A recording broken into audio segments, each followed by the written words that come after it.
Dash cams have become an essential tool in the last decade, whether you need to protect yourself physically, legally, or if you just want to capture the day-to-day shenanigans that you see. I was contacted by Viofo and they've sent me a dash cam to review. It's a topic I've always wanted to cover, so let's see what's in the box. So as you can see, this is the A129 Pro Duo. Now this includes two dash cams, a front camera and a back camera, and here are all the specs. The front camera is a 4K camera, whereas the back camera is a 1080.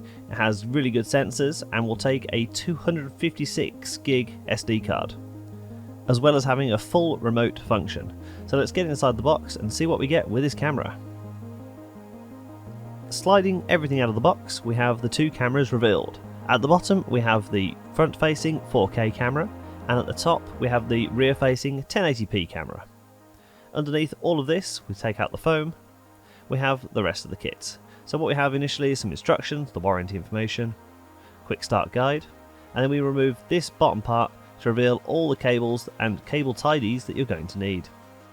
The camera itself uses a very long micro USB cable I've just removed there, and the last bits I'm taking out is a card reader, some sticky pads, and a crowbar which will help you remove said sticky pads. So let's start to take off all the protection, which is actually very good. It comes with screen protectors, it's got camera protectors on all of the lenses, which is really good to see it ship with. And because it says it will, I'm going to start with a 256 gig SD card. Just going to put it straight in there and see if it works.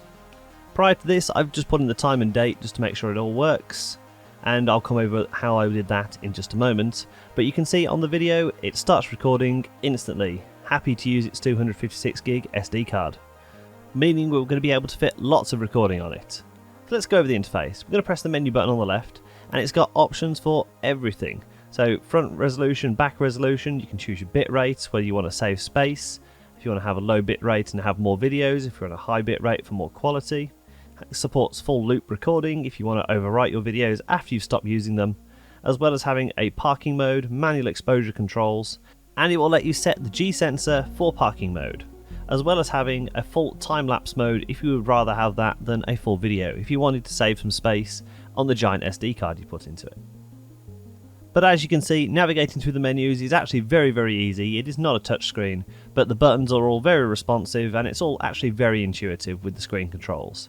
Even setting the time and date is actually very easy, and I do recommend this sort of interface. It also lets you set a custom message for your camera. So what I've done is I've just put my name on it, so if you wanted to run multiple cameras, you can mark them all. And this is the build and firmware version I'm going to be using for my review. So that's what you get in the box, but we need to put it to the test. I took it out to Greece to give it a proper run on what constitutes as a road out in Mykonos.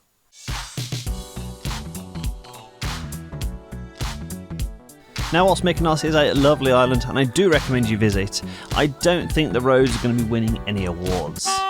Unless you're on the main road, expect roads like this, where you're about 1 1/3 cars wide and a lot of waiting for others to pass you when they're coming the opposite direction. However, as you can see on this video, once you get to a main road, it is absolutely fine. But first, let's talk about installing the dashcam. Now please know I'm using a hire car for this, so I won't be installing it completely permanently, and I'm sure you can do a much better job of hiding the cables. The first thing you need to do is of course give it some power. So we're going to go via the 12 volt socket. It comes with a dual USB adapter with high current. So from here you need to plug in your cables. So whether you want the long cable or the short cable, both come in the box, is completely up to your car. This hire car does not have a very easily accessible 12 volt socket, so what I'm doing is I'm going to get the very long cable and I'm going to run it through the glove box.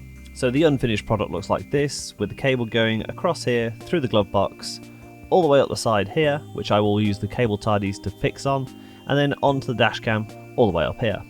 Now there's two ways to power the dashcam itself. You can power it directly, or what I recommend is you use the battery pack which is at the top. This way you can simply unclip the dashcam when you don't want to be recording, and then simply clip it back on when you do, and at the same time it's keeping the battery charged for when you do need parking mode. Next we're on to fitting the rear camera. Now the rear camera, you just need to make sure your boot is open when you do it, because you need enough slack for when the boot opens. And what we're going to do is stick it to the rear screen right here. To do so, what we're going to do is remove this red tab away from the dashcam itself, revealing the black. Make sure the white tab has fallen off the one side of it. I'd accidentally already knocked this off on the plane over. And then we'll fit it to the back screen. Now be careful, as most back screens are curved, so what you need to do is get it in a good position where it's going to stick down all the way. But actually what I found is, even though this screen is curved, it's not stuck on all the way, but it stayed in place for the entire trip. So these sticky pads are actually very, very good. So now we're all cabled up inside the dashcam, so what we can do is tidy up the cables with these included cable tidies. Now these just clip together and they'll secure the cable down, and you can use this crowbar at the end of the job to remove them or if you need to replace them. So now we've cabled everything together. We've got the rear camera coming in on the right hand side and the power coming in at the top. We're using picture-in-picture mode so we can see both cameras at the same time. We've got the main camera being at the front, and the top left hand side will be the rear camera. So we're going to take it out for a drive, see how sleep mode looks, because I like the camera to be fairly unobstructive. I don't want a big flashing screen all the time. At the moment we've got that, but the camera has just gone to sleep and is now very, very unobstructive in the driver's view, which is a very, very good thing. Next we're going to look at how the camera actually performs, and this is it. This is footage from the front camera. We have everything including the metadata in the bottom, and we can see just how this camera is recording. Now this is 4K footage. I've scaled down to 1080p because that's how I render my videos. However, if you want to see a proper 4K video of this, I have uploaded a separate one which I'll put a link in the description, but there is also going to be one at the end of this video. So we can see in the bottom left hand side of the screen it's got my speed and it's got my location already.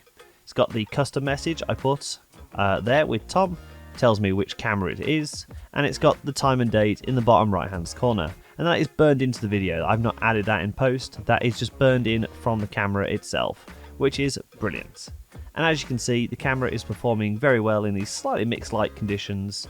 It's fairly dry in Mykonos this time of year, so what's happened is it's quite dry, it's quite bright outside, but nothing is overexposed, which is really, really good. There's a little bit of reflection, but that's what to be expected. So what about the rear camera? Now this is shooting in 1080p, so it actually matches my video. As you can see in the bottom left hand corner we have exactly the same markings, the speed, location, the tag I've given it, as well as the correct time and date. So you can marry this up to the front camera nice and easy, so you can see front and back of your car. But you can see from the image it's actually brilliant. It's not warping the image at all, it's not really messing with it, it's just a fantastic image coming out of this camera. Another claim from the camera was it's really, really good night vision. So let's see how it looks here. It's not really overexposing on all the lights around us. We can see clearly where our headlights are. This bike coming towards us now, it wasn't really overexposed. It wasn't blinding us from the camera. We're actually able to maintain the image despite all the reflectiveness and other lights coming at us.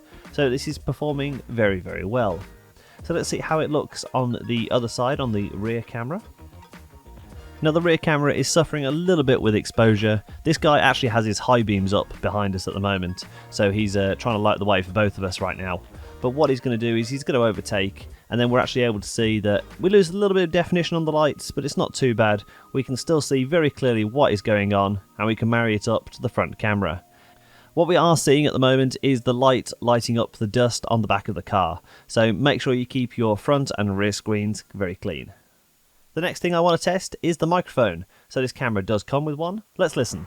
In 500 meters, continue straight onto Apache Akiodos Mekonu. Apache Akiodos or Miwagyu Yaradiagyu Stevanu. Now Google is struggling with navigating us around, but the microphone wasn't struggling picking us up over the engine noise at all. So if you do need it for a microphone, it will work.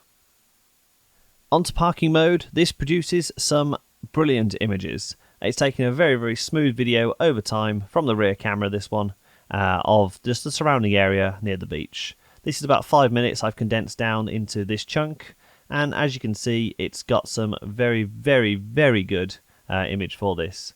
Now from the front camera, again the same thing. As long as you can do the SD card space, I do prefer to use video rather than a time-lapse, but when you're short on space, a time-lapse will do.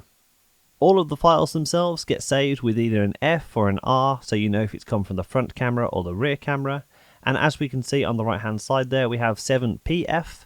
P stands for parking. So everything is tagged correctly by the camera itself, and you can choose to review it manually, or you can choose to put it in loop mode and just have it overwrite all of those video files when necessary. So I only really have 4 main gripes with this dashcam, and 2 of those are actually quite minor.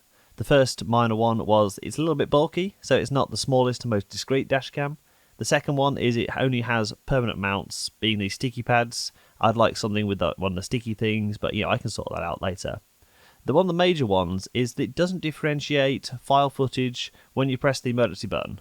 So it looks exactly the same as the rest of your footage. Sure, the dashcam itself is not going to delete that, but it's not very obvious at first glance, and I think that could cause an issue.